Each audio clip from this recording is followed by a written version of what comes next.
Hello friends, வணக்கம். என்னப்பா promo பார்த்தீங்களா? நேற்று தான் அரோராக்கு வந்து தப்பி தவறி கொஞ்சம் நல்லா வந்துட்டு அந்த டாஸ்கில் வந்து பாருக்கு சப்போர்ட்டால் குறைஞ்சபட்ச நியாயத்துக்கு நல்லபடியாக பேசினாங்க. எந்த பர்சனல் வெஞ்சன்ஸும் காட்டலன்னு பாராட்டினேன். உடனே இன்னைக்கு ப்ரொமோ வந்து அரோரா விஸ் பாரு அப்படின்னு தான் வருது. ஸோ இந்த கண்டிப்பாக இந்த கேஸ் வந்து பாருவை வச்சு தான் செய்ய போகிறாங்க. ஏன்னா அரோராக்கு சப்போர்ட்டாக வாதாடுறது விக்ரம். இந்த சைடு வந்து கமருதீனை ஏன் பாரு சூஸ் பண்ணாங்கன்னு தெரில. அவன் நல்ல நேரத்துலேயே வந்து அப்படி பண்ணுவான். ஒரு டாஸ்க்கும் புரியாது, ஒரு மண்ணாங்கட்டியும் புரியாது, ஒரு கேமும் புரியாது, ஒன்றும் புரியாது. இதில் அவனை வந்து வக்கீலாக போட்டு, அதுவும் அரோராக்கு எதிராக போட்டு அவனை வாதாட சொன்னால் அவன் வந்து சொதப்பி வைக்க போகிறான். இவங்க சீரியஸாக இந்த டாஸ்க் கொண்டு போகணுன்னு பார்த்தா அவன் வந்து சிரித்து ஒன்றும் இல்லாமல் ஆக்கிடுவான். அவன் இந்த பக்கம் பார்வை பார்த்தாலும் சொல்லி விடுவான், அந்த பக்கம் அரோராவை பார்த்தாலும் சொல்லி விடுவான். இதுக்கு நடுவில் விக்ரம் கேட்குறத விக்ரம் எடுத்து வைக்கிற பாயிண்ட்டுக்கு நடுவில் இவன் என்னத்தை உளர போகிறானோ, எப்படி சொதப்ப போகிறானோ அப்படிங்கிற மாதிரி தான் இருக்குது. ஸோ இது கண்டிப்பாக பாருக்கு எதிராக தான் போக போகுது. அது பாருக்கு எதிராக போதா அப்படிங்கிறத விடவும் பாரு இதில் டவுன் ஆகிடக்கூடாது அப்படிங்கிறது தான் ஒரே விஷயம். ஸோ இது ஒரு டாஸ்க்காக பார்த்து ஜஸ்ட் லைக் தட் விட்டுருணும். ஏன்னா இதை வந்து அவன் நேற்று லைவ்லேயே சொல்லியிருப்பான் அந்த அரோரா கமருதீன் கிட்ட. இந்த மாதிரி வந்து என்ன கேஸ் போட்டிருக்கேன்னா, நான் பாரு மேலே ஒரு கேஸ் போட்டிருக்கேன். அதுலேயும் என்னென்னா அந்த ட்ரையாங்கிள் லவ் அதெல்லாம் நான் கொண்டு வரலாம், அதெல்லாம் எனக்கு இஷ்டம் இல்லை, அதெல்லாம் நான் சொல்லலை. அவள் வந்து என்னை நாமினேட் பண்ணிகிட்டே இருக்கா, நான் வெளில போனோன்னு சொல்லிகிட்டே இருக்கா. அந்த வியானா கிட்ட சொல்லி நாமினேட் பண்ணது இருக்கு இல்லைங்க, அப்போது 2-3 வாரத்துக்கு முன்னாடி அந்த ஓப்பன் நாமினேஷன் அந்த ஃப்ரீஸ் டாஸ்க் மாதிரி சாப்பிட்டுட்டே இருக்கும்போது நாமினேட் பண்ணது வியானா சொல்லியிருப்பாளே, அதையே மண்டைக்குள்ளே வச்சுக்கிட்டு அந்த பொண்ணு ஊட்டுது. அதுவும் எப்படி சொல்லியிருக்கோன்னா, அதாண்டா போட்டிருக்கேன், எனக்கு வேறு எதுவுமே இல்லைடா, எனக்கு வந்து வேறு யார் மேலே கேஸ் கொடுக்க, எனக்கு வேறு யார் கூட சண்டையும் இல்லை, அப்படி இருக்கிற பட்சத்தில் எனக்கு என்ன கேஸ் கொடுக்கறதே தெரில, அதனால் அதை போட்டேன்டா, மற்றபடி இது நீ தப்பி தவறி கூட அவகிட்ட சொல்லக்கூடாது என்ன அப்படின்னு சொல்லி அவங்ககிட்ட சொல்லிவிட்டு அவகிட்ட சொல்லக்கூடாதுன்னுன்ற மாதிரி இவள் பேசி வச்சிருவா. ஸோ அதுதான் இங்கே வந்திருக்குன்னு நினைக்கிறேன் அந்த கேஸு.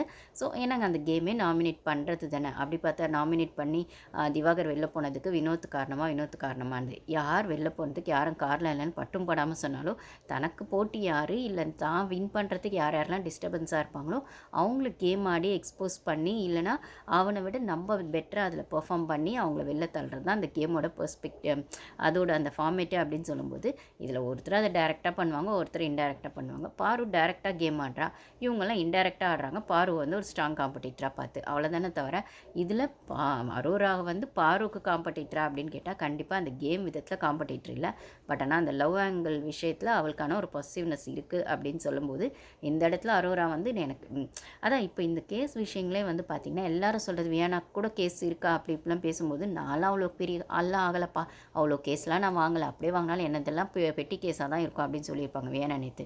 ஸோ இந்த கேஸ் விஷயங்கள் வரும்போதே என்னென்ன மாதிரி கேஸ் வருது, இல்லை யார் மேலே கேஸ் வருதுன்னும் போது அப்போ தான் அவங்க என்ன கேம் ஆடியிருக்காங்க, எங்கெல்லாம் பஞ்சாயத்து சம்பாரிச்சிருக்காங்க, அந்த பஞ்சாயத்துக்கு நடுவில் என்னவா தன்னை ப்ரொஜெக்ட் பண்ணியிருக்காங்க அப்படின்ற ஆங்கிள் வரும்போது தான் தெரியும் நீங்கள் என்ன பொய்ஷி அங்கே அத்தினால பண்ணியிருக்கீங்கன்றது. ஸோ கேஸ் வரணும், அதில் நீங்கள் தப்பு சரி பேசியிருக்கணும், அந்த கேஸால் 4 பகையை சம்பாரிச்சிருக்கணும், அப்போ அந்த இடத்தையும் மீறி அந்த வீட்டில் சர்வைவல் மோடுக்கான ஒரு எஃபர்ட்டை போட்டிருக்கணும் அப்படிங்கிறது தான் இந்த ஷோவோட அந்த ஃபார்மேட் அப்படின்னு சொல்லும்போது, கேஸ் வாங்காதவங்கலாம் ஒன்றுமே விஷயம் இல்லை அப்படின்னு சொல்லும்போது, பாரு மேலே கேஸ் இல்லாமல் இருக்காது, எல்லாருக்கும் ஒரு கேஸ் பாரு மேலே இருக்கும் அப்படின்னு சொல்லும்போது, இதில் வியானா அவளே சொல்கிறா அரோராவே, எனக்கு வேறு யார் கூட இங்கே பிரச்சனையே இல்லைடா, வேறு என்ன பண்ணுறதே தெரிலடா, 3 கேஸ் கொடுக்கணும் இல்லை மினிமம் 2 கேஸ் கொடுக்கணும் அப்படிங்கிறதா, அதனால் சொன்னேன்டா அப்படின்னு ஆல்ரெடி சொல்லிட்டு தான் வச்சுருக்கா. ஸோ இது பார்க்கும்போது இதுக்கு ஜட்ஜாக வேறு சாண்ட்ராவும் கனியும் இருக்காங்க அப்படின்னு சொல்லும்போது, கனியா ஆப்வியஸாக அரோரா செலக்ட் பண்ணியிருப்பான்னு நினைக்கிறேன், சாண்ட்ராவை பாரு செலக்ட் பண்ணியிருப்பாங்க. இதில் ஃபஸ்ட்டு டேலாம் பார்த்திங்கன்னா யார் எந்த ஜட்ஜை செலக்ட் பண்ணால் அவங்களுக்கு ஃபேவராக இருக்கணும் அப்படிங்கிற மாதிரி தான் இருந்துச்சு. அமித், திவ்யாலாம் அந்த வினோத் கேஸ் வரும்போதுலாம்.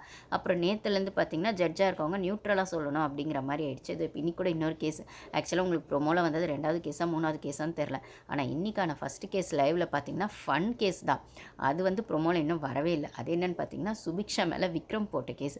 அது என்னப்பா விக்ரம் போட்ட கேஸ் அப்படின்னு பார்த்தா, பாடியே எல்லாரையும் டார்ச்சர் பண்ணிகிட்ருக்கா. அதுவும் ஒரே பாட்டை பாடிட்டுருக்கா. அது வந்து புரு நான் சொல்வேன் இல்லைங்களா, அதே தான். வாயில் வந்து எப்போ பாரு எச்சு துப்பி பாட்டு பாடிட்டு எல்லாரையும் டார்ச்சர் பண்ணிகிட்ருக்கா. இது ஒரு பொதுநல வழக்கு அப்படின்ற மாதிரி விக்ரம் வந்து சுபிக்ஷா மேலே போடுறாரு.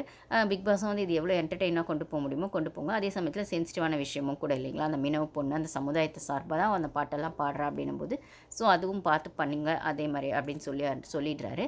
ஸோ அது மட்டும் இல்லாமல் இது ஒரு பொதுநல வழக்கு அப்படின்னு வர பட்சத்தில் அந்த வீட்டில் இருக்கவங்க எல்லாரும் சார்பாகவும் நான் இந்த கேஸை ஃபைல் பண்ணுறேன் அப்படிங்கிற மாதிரி ஒரு ரொம்ப நல்லவராம்மா. அதனால் பண்ணியிருக்காரு. ஸோ இது இந்த ஃபன் டாஸ்க்கு தான் ஃபஸ்ட்டு வருது. ஃபன் கேஸ் தான். அது ப்ரொமோவில் வரல. மேபி இனிமேல் போடுவாங்களா போட மாட்டாங்களான்னு கூட எனக்கு தெரில. ஆனால் அதுக்கு முன்னாடி இந்த அரோரா விஸ் பாரு கேஸ் ப்ரொமோவில் வரும்போதே நம்மளுக்கு தெரில. உங்களுக்கு டிஆர்பினாலே அது பாரு தான். பாருக்கு பனிஷ்மெண்ட் கொடுக்கறது, பாருவை திட்டுறது, பாருவை வந்து மற்றவங்க வந்து ட்ரிகர் பண்ணுறது, பாரு அதுக்கு ட்ரிகர் ஆகிட்டு ரியாக்ஷன் பண்ணுறது, போஸ்ட்டு திட்டுறது, அப்புறம் வந்து பிக் பாஸே வந்து மைக் போடல அப்படிங்கிற ஒரு விஷயத்தை கொண்டு வந்து பனிஷ்மெண்ட் கொடுப்பாரு. அந்த பனிஷ்மெண்ட் பிக் பாஸ் வந்து இவங்களுக்கு தானே கொடுத்தாங்க அப்படின்னு சொல்லி அதை வச்சு வீட்டில் ஹவுஸ்மேட்ஸ் ஒரு விஷயம் பண்ணுவாங்க.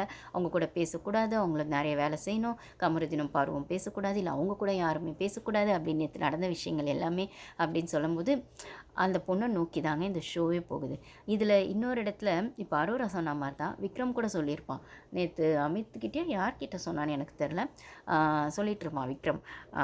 எனக்குமே வந்து இங்கே வந்து இந்த கேம் கூட நான் ஒத்து போவேனானே ஃபஸ்ட்டு தெரில வரும்போது, அப்படியே இந்த கேமோட பேட்டர்ன் எனக்கு புரியும் போது இந்த ஃபார்மேட்குள்ளே போனோம் அப்படின்னு யோசிக்கும் போது என்ன சொல்லியிருப்பான்னா, அவங்கவுங்கிட்ட தனித்தனியாக கேம் ஆடி அவ்வளோ பகையை சம்பாதிக்கிறதுக்கு பதில் ஒருத்தர்கிட்டயே கேம் ஆடிட்டு இல்லை 1-2 கேம் மட்டும் சம்பாரிச்சிட்டு கொஞ்சம் என்ன நான் நினைக்கிறேனோ அதை இந்த ஷோவில் நான் சர்வே பண்ணிட்டு போகலான் இருக்கேன் அப்படின்னு அப்பட்டமாக விக்ரம் சொல்லியிருப்பான். அதனால தான் அவன் பார்வை மட்டும் டார்கெட் பண்ணுறான்.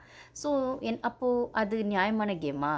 நீங்கள் வந்து பகையை சம்பாதிக்கக்கூடாது, உங்களுக்கு நெகட்டிவ் ஷேட் வரக்கூடாது, 10 பாசிட்டிவ் இருக்கணும், அதில் 1 நெகட்டிவாக இருக்கணும், அந்த 1 பாருவாக இருக்கணும். அப்போ இத்தனை பேர்கிட்ட நல்லவனாக இருக்காமல் பாருக்கிட்ட மட்டும் கேட்டவனாக இருந்தால் அப்போ அந்த பொண்ணு தானே தப்பாக இருக்கும் அப்படின்ற ஆங்கிளுக்கு அது போகும். அப்படின்ற மாதிரிலாம் யோசித்து ஒரு கேம் ஆடுறதுக்கு பின்னாடி அந்த கேமுக்கு நீங்கள் ஃபேராக இருக்கீங்களான்றது இல்லை, வாங்கின சம்பளத்துக்கு நீங்கள் ஃபேராக இருக்கீங்களான்னு ஒரு விஷயத்தை பண்ணுங்கள். அப்போது உங்களோட சுயநலத்துக்கு ஒரு பொண்ணுக்கு நீங்கள் கேம் ஆனால் எல்லாருக்கிட்டேயும் ஆடிட்டிங்கன்னா அது வேறு. பாரபட்சமே பார்க்கறதில்ல. நாளைக்கே தேவைப்பட்டால் கமருதீனையும் நாமினேட் பண்ணி கமருதீன் கூட கேம் ஆடுவான். அதே மாதிரி விக்ரமையும் வந்து நேற்று வந்து அந்த டாஸ்க்குக்கு பண்ணுமா அது டாஸ்க், ஆனால் அதை விட்டு திருப்பி நீயும் நானும் கேமர் தான் அப்படிங்கிற ஆங்கிளுக்கு போயிடுவான்.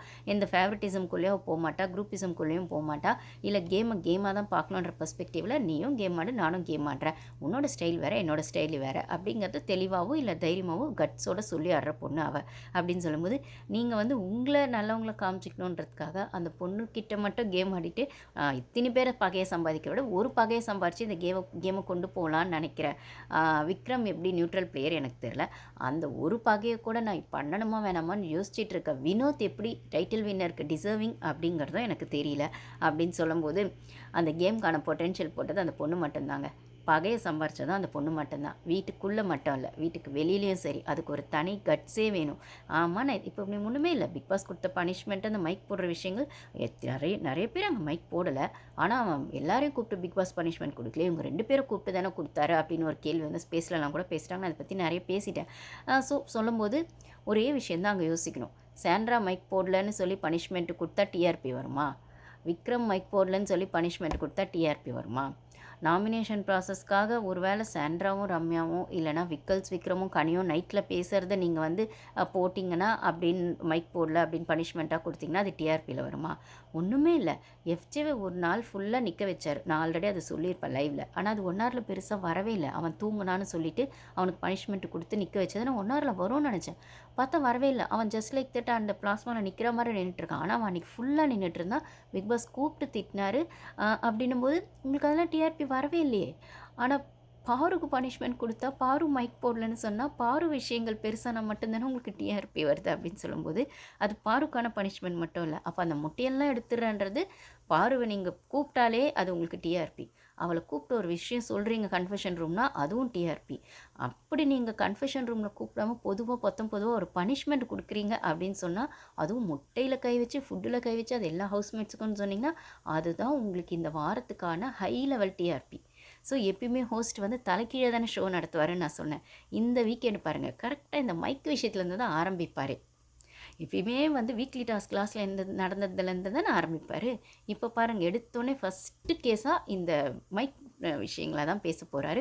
நீங்களாம் நிறைய கேஸ் பேசுனீங்களே, எனக்கு உங்கள் மேலே ஒரு கேஸ் இருக்குது, பேசிடலாமா பாரு கமருதீன் அப்படின்னு சொல்லி தான் ஆரம்பிக்க போகிறாரு அப்படின்னா ஸோ நீங்களே பார்வை நம்பி தான் ஷோ நடத்துகிறீங்க, அவகிட்ட டிஆர்பிக்கு பிச்சை எடுத்து தான் ஷோ நடத்துகிறீங்க அப்படின்னு சொல்லும்போது, இப்போ நீங்கள் போட்ட ப்ரொமோவுமே சுபிக்ஷா விக்ரம்து ஒரு கேஸ் ஃபஸ்ட்டில் இருக்குது, நீங்கள் அதை ப்ரொமோ போடலை, மேபி இனிமேல் போடுவீங்களான்னு தெரில. ஆனால் பாரு வெஸ் அரோரா அப்படிங்கிறத தான் போடுறீங்க அப்படின்னு சொல்லும்போது, உங்களுக்கு அவளுக்கு பாசிட்டிவாக பேசணுங்கிறத விட அவளை நெகட்டிவாக காட்டினா தான் டிஆர்பி நிறைய வருதுன்றதுல ரொம்ப தெளிவாக செய்கிறீங்க. ஓகே, என்ன செய்யணுமோ செய்யுங்க. நான் தான் சொல்லிட்டேனே, அந்த பொண்ணு தன்னோட எந்த எக்ஸ்டெண்டுக்கு போய் அந்த கேமுக்கு தன்னை வந்து சாக்ரிஃபைஸ் பண்ணிக்க முடியுமோ அதுக்கு அவள் தயாராகிட்டா, அவ்வளோதான். இதுக்கு மேலே அவளை நீங்கள் ஸ்டாப் பண்ண முடியாது. வேணும்னா அவளை உள்ளே வச்சுக்கோங்க, வேணான்னு நீங்கள் டிசைட் பண்ணிங்கன்னா அதுவும் உங்களுக்கு அடிதான் அப்படின்னு சொல்லும்போது, லாப நஷ்ட கணக்கு ரெண்டுமே உங்களை சார்ந்தது தான் அப்படின்னு சொல்லும்போது, இதில் அவள் வந்து பெருசாக இதுக்கு மேலே நான் என்னோடய எஃபர்ட் போடுறேன் அவ்வளோதான் அப்படிங்கிற இடத்துக்கு வந்துட்டா அப்படின்னு தான் தோணுது. ஸோ இந்த சீசனோட குயின் வந்து எங்களுக்கு வந்து பாரு தான். நீங்கள் என்ன வேணால், நீங்கள் யாரை வேணால் டைட்டில் வின்னர் ஆக்கிக்கோங்க. பாருக்கு அந்த சான்ஸை கொடுத்தீங்கன்னா உங்களுக்கான கொஞ்சம் மனசாட்சியோ நியாயமோ இருக்குது அப்படிங்கிறது அர்த்தம். இல்லை உங்கள் சௌகரியத்துக்கு நீங்கள் அதை மாற்றிக்க போகிறீங்க அப்படின்னாலுமே இந்த சீசன் 9 சொன்னால் அது பாரு தான் எல்லார் வாயிலையும் வரும். அது பாரு ஹேட்டர்ஸாக இருந்தாலும் அதுதான் வரும், பாரு ஃபேன்ஸாக இருந்தாலும் அதுதான் வரும், நியூட்ரல் ஆடியன்ஸாக இருந்தாலுமே அவங்க ஒரு பொண்ணு ஆடிச்சப்பா, அந்த பொண்ணு தான் 9-10 வாரம் செம்மையாக கொண்டு போச்சு அந்த சீசனை. அதுக்கப்புறம் இவங்க என்னமோ பண்ணாங்க, ஆனால் ஒரு ஸ்டார்டிங்லேருந்து அந்த பொண்ணு தான் இப்போ பேர் அடிபட்டுக்கிட்டே இருந்துச்சு அப்படின்னு நியூட்ரல் ஆடியன்ஸ் வரைக்குமே பாரு பேர் தெரியலனா கூட ஏதோ ஒரு பொண்ணு, அந்த பொண்ணு பேர் பாரு போல் அப்படிங்கிற ஆங்கிளில் தான் இந்த சீசன் போயிட்டுருக்குன்னா, இதுக்கு மேலே அவள் கேம் அடித்து ஆட அங்கே ஆள் இல்லை அப்படிங்கிறது தான். Thank you guys.